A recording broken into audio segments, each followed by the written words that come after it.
Assalamualaikum warahmatullahi wabarakatuh. Halo Sobat Emas, salam sejahtera buat kita semua. Perkenalkan, nama saya Mihram, petugas POPT Kecamatan Simpang Mamplam dan Kecamatan Samalaka.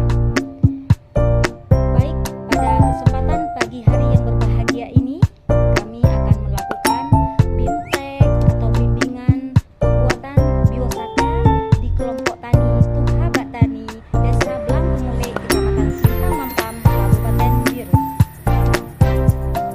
Orang bijak mengatakan, pendidikan bukan hanya persoalan ke sekolah ataupun ke kampus, lalu mendapatkan ilmu, akan tetapi soal memperluas wawasan serta menyerap ilmu kehidupan baik di ruangan ataupun di lapangan.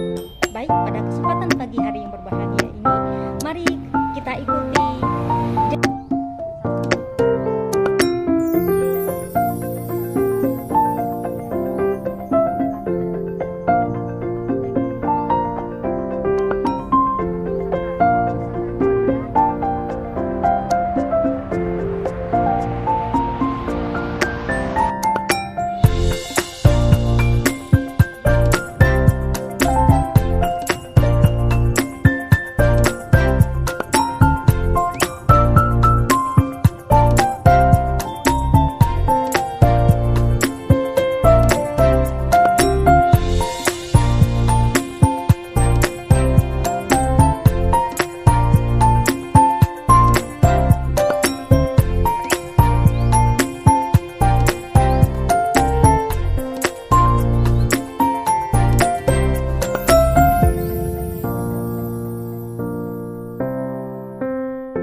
sampai